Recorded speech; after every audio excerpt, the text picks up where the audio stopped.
when one is thanked for the help that is given or when an apology is sought, the immediate reply will be no problem.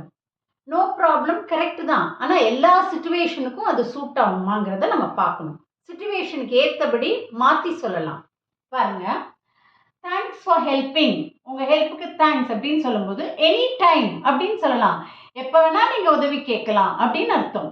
அதே மாதிரி sorry for the trouble, sorry for the delay அப்படின்னு அவங்க சொன்னால் உடனே no worries அப்படின்னு சொல்லலாம். Instead of no problem, கவலைப்படாதீங்க விடுங்க அப்படின்னு சொல்கிறது. Thanks for resolving or thanks for explaining, ரிசால்விங்னா எதையாவது சார்ட் அவுட் பண்ணுறது அப்படின்னு அவங்க சொல்லும்போது கிளாட் ஐ குட் அசிஸ்ட், எனக்கு சந்தோஷமாக இருக்குது உங்களுக்கு கொஞ்சம் ஹெல்ப் பண்ண முடிஞ்சதுன்னு. Thanks for your quick response or thanks for your support. Quick ரெஸ்பான்ஸ்னால் இமீடியட்டாக பதில் சொன்னது. அப்படிங்கும்போது இட்ஸ் மை ப்ளஷர் அப்படின்னு நம்ம சொல்லணும், எனக்கு ரொம்ப மகிழ்ச்சியாக இருக்குது அப்படிங்கிறது. Can you coordinate with the vendor or the client? கோஆர்டினேட்னா அவங்களோட ஒருங்கிணைத்து வேலை பார்க்க முடியுமா அப்படிங்கும்போது அப்சல்யூட்லி ஐ ஹேண்டில் இட், நிச்சயமாக நான் ஹேண்டில் பண்ணுறேன்.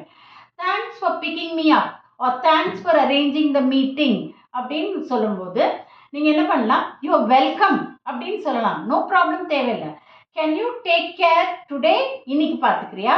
R my apologies for the confusion caused அப்படின்னு ஒருத்தர் சொல்லும்போது நோ இஷ்யூஸ் அட் ஆல், கவலைப்படாதீங்க விடுங்க அதை அப்படின்னு சொல்லலாம். ஸோ நோ ப்ராப்ளம் எல்லா இடத்துலையும் சூட் ஆகாது. So depending upon the situation use பண்ணுங்க. Upgrade your English.